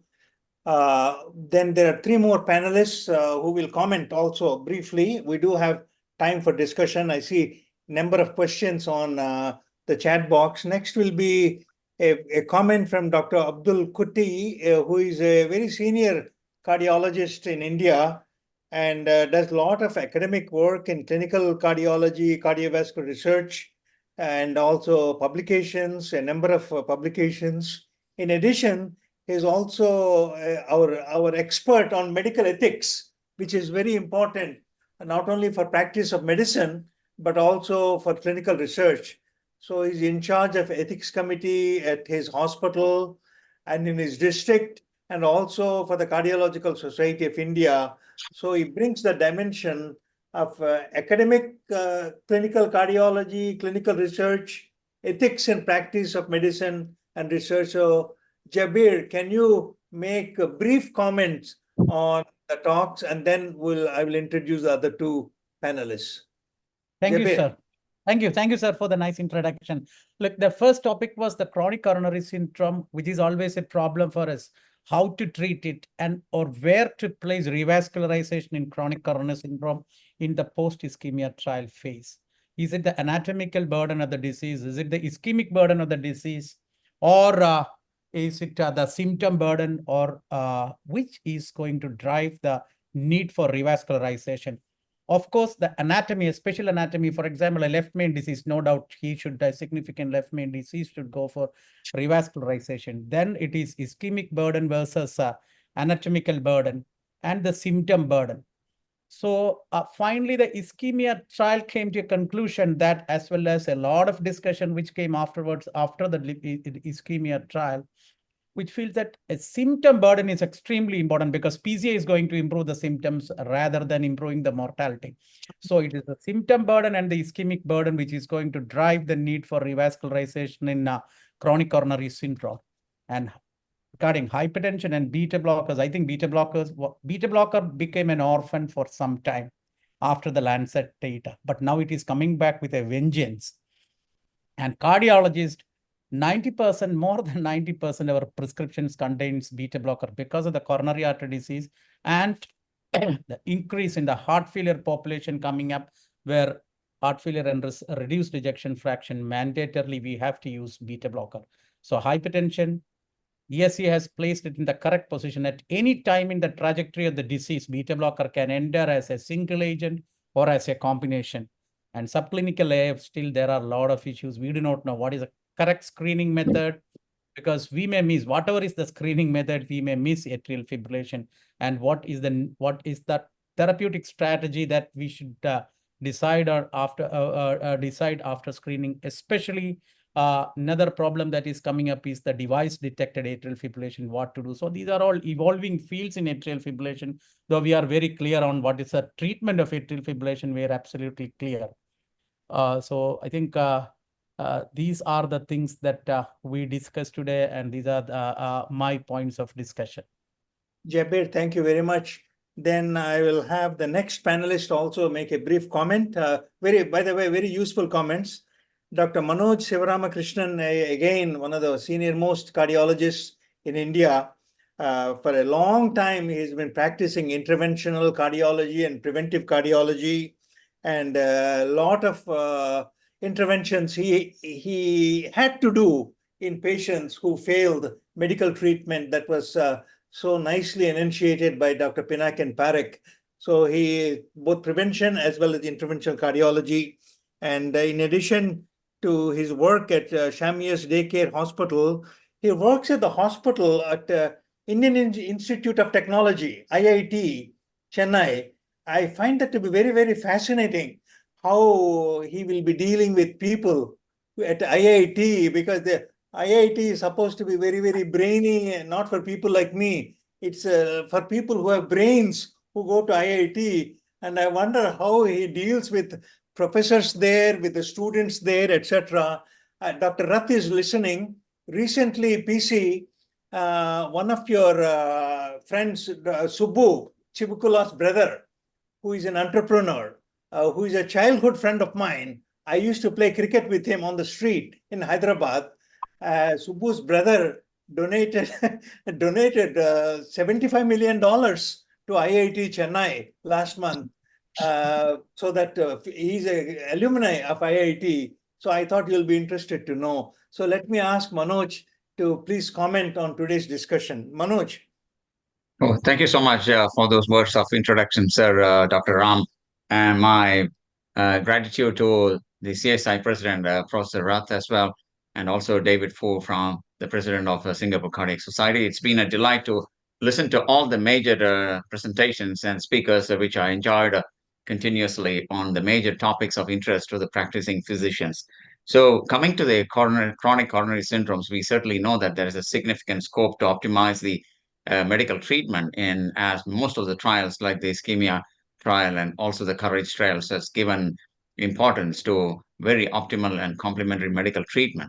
And then you certainly consider, especially as Dr. Jabir has said, if most of these trials have excluded left main of more than 50%. So if you have a left main, certainly with a chronic coronary syndrome, you certainly have to necessarily revascularize. So that's one subject where we have to always consider revascularization. And the mode of revascularization, especially if the diabetic with the LV depressed left ventricle, would be a cabbage takes a superiority over PCI. But if not a diabetic, certainly, and if it's a single provisional stenting, one can always consider a PCI in that populations. Left main with a triple vessel disease also certainly invites coronary revascularization at an early age. I mean, early considerations as respect to the medical treatment. So if there's no left main stenosis, the current ESC 2024 guidelines also indicate that there should be a discussion with the patient preferences. The outcome of expected outcome has been a significant consideration. So you have to necessarily discuss, depending on the patient's quality of life and patient preferences, as well as the outcome considerations, the procedural complexities, and then consider an individualized decision making for revascularization in chronic coronary syndromes. So that apart, there is a definite scope for a comprehensive risk reduction strategies as well as symptom relief, and also consider a functional assessment through FFR in some of these proximal lesions of a proximal LAD, as the kind of provocative slides was seen by Dr. Pinakani. So these were some of my thoughts that I would optimize the treatment and then reassess them. There was a question in the chat box. What is the role of exercise stress test? We'll take it up during the course after these brief comments. Now, coming to the prevention of heart failure, it was a very, very fascinating talk from Dr. Samir-Dani, and it's very important for practicing physicians and all of us at every stage in the patient's visits that reinforce the optimal goal treatment and achievement for all the heart failure risk factors. If you ask me what are the important 3 risk factors, I would say hypertension, get it to the goal, coronary artery disease, get all the risk factors to the goal, and also the diabetes. We know certainly the diabetes is one of the leading causes of global heart failure. So, and SGLT2 has to be considered upfront in many of these patients who have diabetes as well as a high cardiovascular risk profile. Coming to Dr. David Ford's excellent talk on pursuing the screening methodology for atrial fibrillation, which still remains elusive in understanding what modality would be employed, and we do not have an answer clear in 2024. So as respect to the populations wearing wearable devices or finger rings and various other smart watches, and these are the younger populations, and we certainly know the incidence of atrial fibrillation in those younger populations who are fascinated by these newer gadgets are significantly lower. So we still do not have an answer for pursuing or screening for atrial fibrillation in those who are high risk. So therefore, a CHADVAS score is probably would be the reason to look at atrial fibrillation for primary prevention of stroke, and then decide on the need for chronic anticoagulation. Coming to beta blockers by Dr. C.K. Pandey, always a delight to listen to C.K. Pandey. He brings out with many facts and evidence-based statistics to further his topic to make us understand better. So we certainly know that selective beta blockers have a differential profile. There are pharmacokinetic variations, pharmacodynamic variations with carvedilol as well as the metoprolol succinate, and therefore the bisoprolol is possibly a more near ideal beta blockers. And we certainly have to consider this in many, many hypertensive patients, young hypertensives with the heightened sympathetic activity, as we see in the Indian hypertension study, and also those who have a compelling indications to use beta blockers, as with angina, heart failure, post-myocardial infarction, and these are many situations. Thank you for allowing me to make these remarks. Thank you, Manoj. Not only at your hospital, but at the IIT Institute Hospital, just tell the security guard there to let me in next time when I come there, not to check my IQ, but just let me in as a visitor at least. Certainly, I think they would do, certainly. Okay. Now I want to introduce our next panelist, Mangesh Divaskar, one of the most experienced senior physicians in the country. He is currently the editor of Journal of American API, Journal of Association Physicians from India, very, very popular journal, a lot of articles, etc. He has been trained in both general medicine as well as diabetes. In diabetes, just like Mohan's clinic in India, there is Jocelyn Clinic in US where he trained, and there is also a Steno Clinic in Denmark where he trained. So he trained at very leading diabetes clinics and acquired a lot of knowledge on diabetes and its relationship, etc., like that. And he, as a graduate and undergraduate student, he won gold medals in biochemistry and in medicine, in pathology.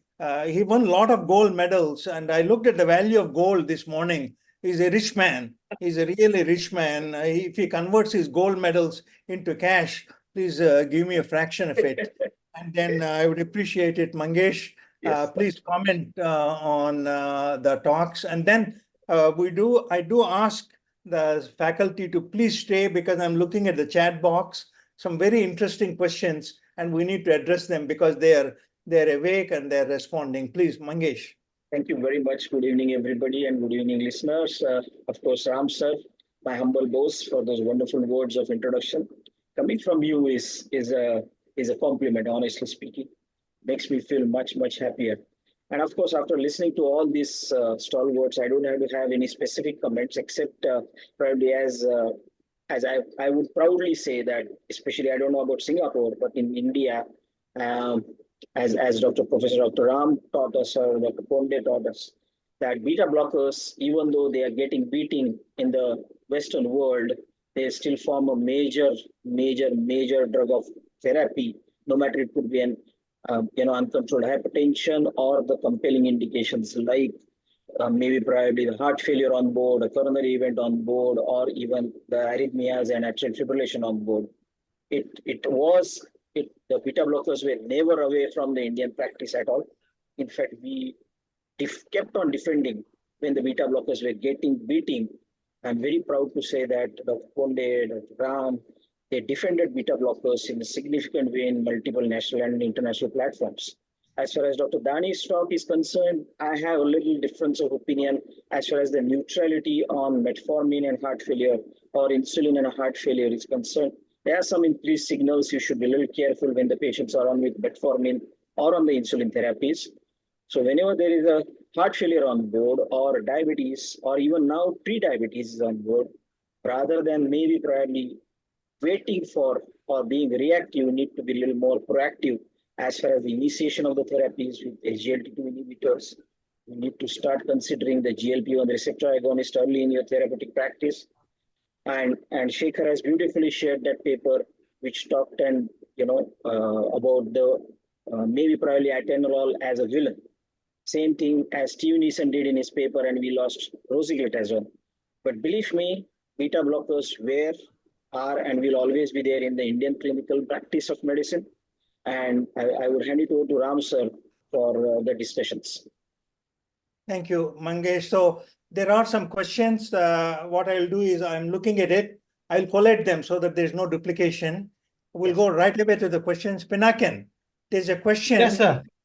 Would you recommend a treadmill test as a part of routine health checkup, independent of the age of the patient?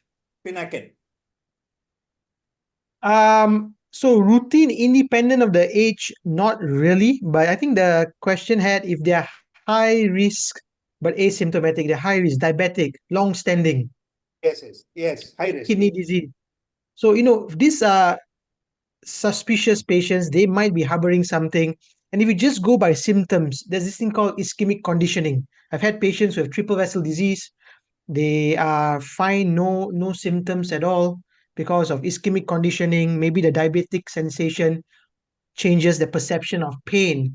So such patients, I readily send them for treadmill tests to rule out obstructive coronary artery disease. That's how treadmill tests are designed to rule out significant 70% kind of lesions. But we also know treadmills have a high specific and low rates of detection. And if I'm really concerned, some of these patients, it really depends on your practice of your setup about how readily you have CT coronary angiograms.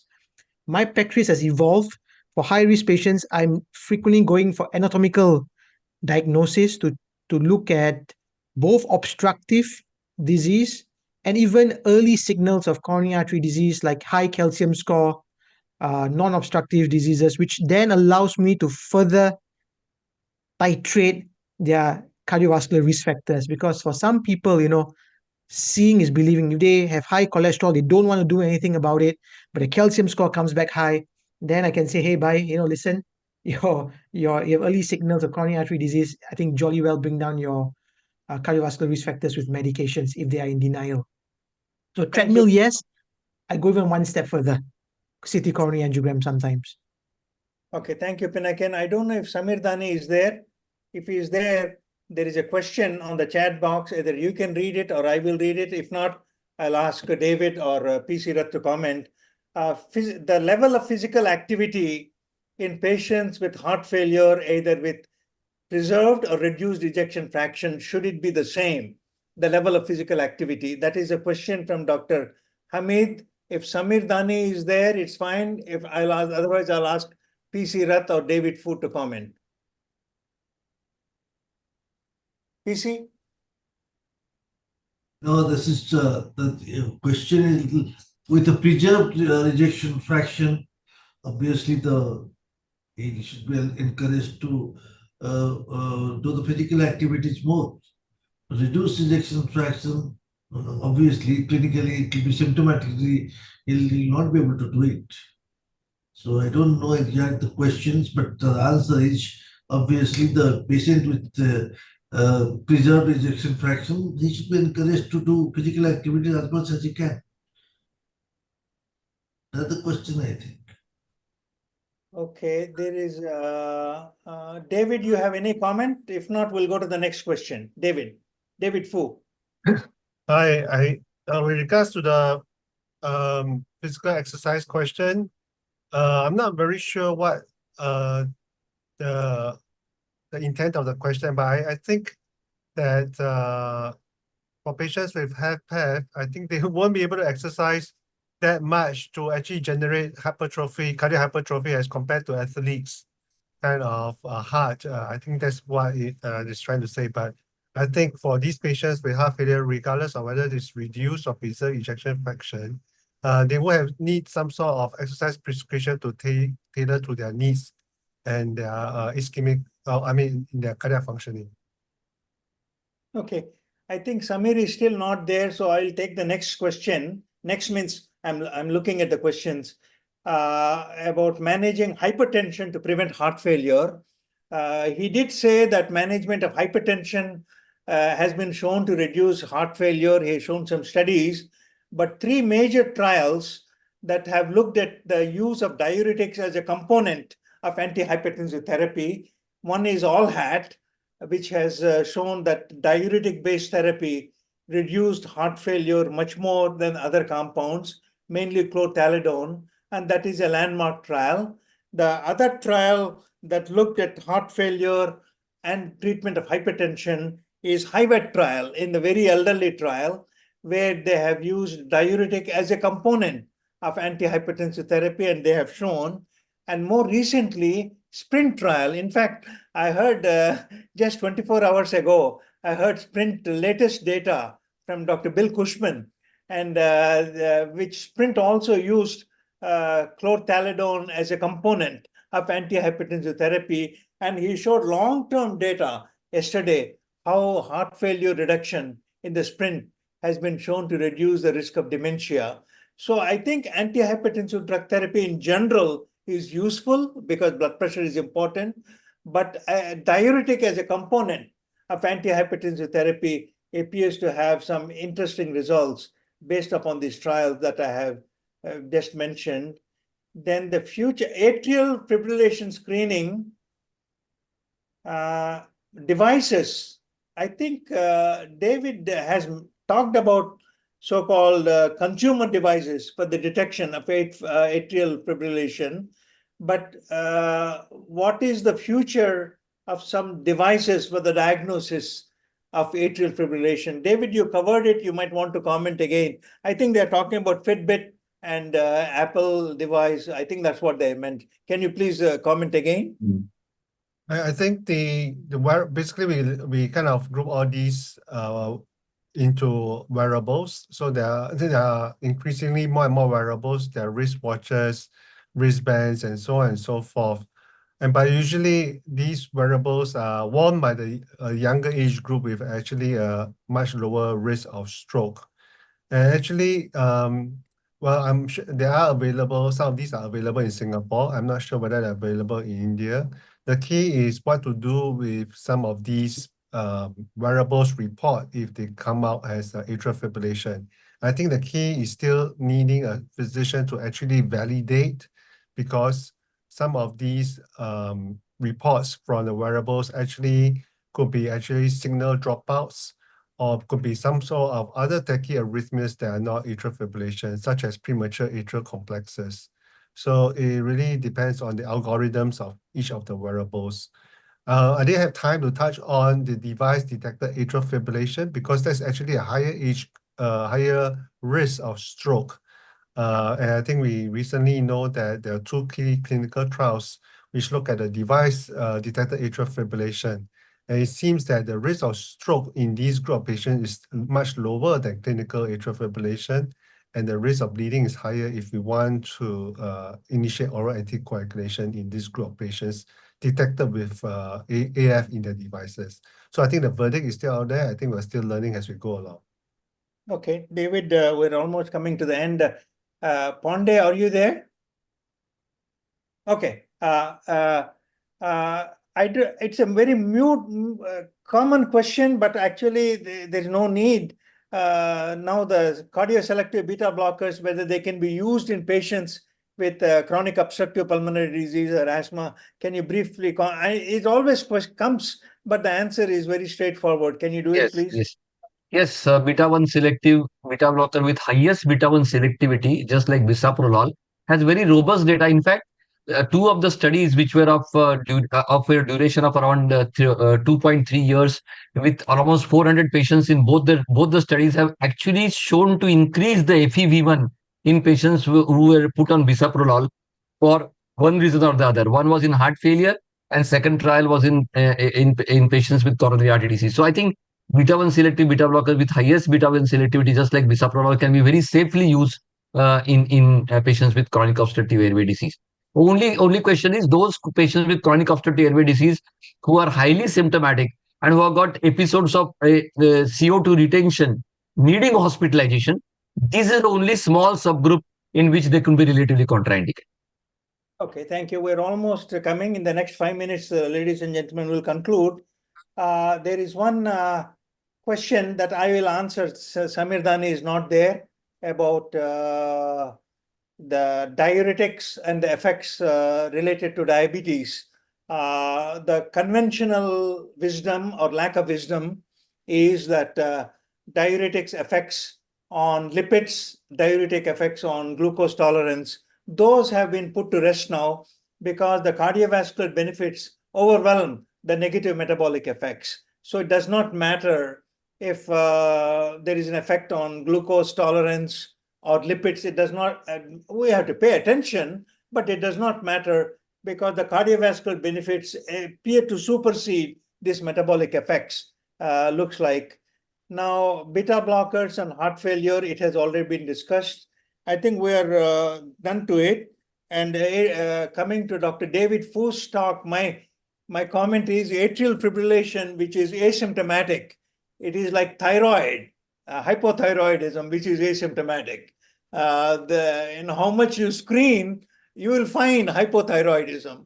Same thing with atrial fibrillation, patients who are not symptomatic. You will find it somewhere, but what to do with it? And I think United States Preventive Task Force has already suggested that screening will not help prevention. It's a very interesting topic. In the future also it will come up. It's very similar to hypothyroidism in clinical practice. Now coming to Dr. Ponde's talk, he talked about the Nobel Prize to James Black for beta blocker. Actually, there are 3 Nobel Prizes attached to beta blockers directly or indirectly. One is number 1, Julius Axelrod, who discovered the relationship between sympathetic nervous system and cardiovascular system. In 1970, he got a Nobel Prize. And the second one is James Black. And third is very indirectly related to nitric oxide and beta blockers. Farid Murad and co-workers got a Nobel Prize for vasodilatation by nitric oxide. Now it is connected to bisoprolol and to nebivolol indirectly. So there are 3 Nobel Prizes. So I think we have covered all of them. I think Dr. Gulati, you might want to comment very quickly on the click study, which on chlorthalidone in patients with chronic kidney disease, whether it is as good or better than hydrochlorothiazide. Once you comment, then I'll ask Mr. Johnny Edwin to tender vote of thanks. Sanjeev, can you comment on click study, please? Yeah, thank you, Professor Ram. So, as shown in the study, and from in other studies, a landmark article by Rajiv Agarwal, I recall, in NEJM, chlorthalidone is a very important part of a therapeutic armamentarium. If you have to, most patients of chronic kidney disease have resistant hypertension, and number 3, we certainly tend to use diuretics, and this study has shown that chlorthalidone works at much lower levels of GFR, right up to stage 4 chronic kidney disease. Yes, the answer is a big yes, that yes, it's a very important part of our, and it's very useful in management of these patients. Over to you. Thank you, Sanjeev, for quoting that paper from New England Journal of Medicine. Now, ladies and gentlemen, I would like to ask Mr. Johnny Edwin from IPCA to tender vote of thanks. And then after his vote of thanks, he will also conclude the program. Johnny? Thank you, doctors, and good evening and good morning to Professor Dr. David and Professor Pinakin, because Singapore is already early morning hours of 1 a.m., right? So thanks for your valuable time. When we approached with this invitation to Dr. C.K. Ponde and Dr. Manoj, the first thing they asked was this question to us: what will be the time over there? So, are you right? Timing is correct. So yes, and thanks for your valuable presence and time. And of course, heartfelt thanks to Professor Dr. P.C. Rath for his time. Of course, he's also traveling from Hyderabad to Bhubaneswar and still in the hospital at Apollo there at Bhubaneswar. Thank you, sir, for the interest in the academics. And we are very delighted that the CSI, the Cardiology Society of India, as well as the Cardiology Society of Singapore, are the 2 academic in the bodies in Asia which are very true academically involved and been having a lot many initiatives under your dynamic leadership as the president of the Cardiology Society of India, as well as Dr. David for the Cardiology Society of Singapore. Our heartfelt thanks to Dr. Pinakin for his valuable comments and this talk, which was more precise. Dr. Sanjeev Gulati, sir, again, thank you for your valuable time. Being again, you're also traveling and made it a point to be a part of this and giving your valuable comments. Our heartfelt thanks to Dr. C.K. Ponde, sir. Whenever we approach him for time, yes, always he's busy, but yes, he given us time for us. And very delighted to have Dr. Manoj. Again, he was also traveling today from Delhi and reached Chennai and then being a part of this program and giving his valuable comments. Dr. Mangesh Tivaskar, always on his move most of the times for his academic things. We have had a very good academic feast today with the eminent faculties across. Also, we are very delighted, Dr. Jabir, sir, again, out of India, but still managed his time to be here and giving his valuable comments, Dr. Jabir Abdul Kapte, sir. Of course, this entire brainchild of this program was through Dr. Ram, sir, when we approached it, and first of its kind in India for the Indian faculty. We had this program in a hybrid program almost at 25 centers. And we are thankful to all the doctors present over there, the moderators and the doctors who are present over there listening to this academic program. And we almost had 984 logins today. Close to 1,000 doctors have logged in and shared their views. And still we have got almost 40 questions, close to 40 questions, which has come across from all the places. So which we'll be definitely commenting also. And thank you all for being a part of this academic piece. Thank you. Thank you. Thank you. We also want to thank Dr. Anil Parikh, who is the president of medical affairs for IPCA, who actually set the tone by giving the philosophy and the proper ways of talk. We really appreciate it. And again, I think Johnny, you have signed off, right? Anything, Yes, final sir. remark, way forward or anything, and that's it. Thank you, sir. Thank you. Thank you. Thank you. Good night, everybody. Stay happy, Thanks. stay healthy. Good night, Thank sir. you. Good night. Right. Bye bye. you. See you everyone. Bye-bye.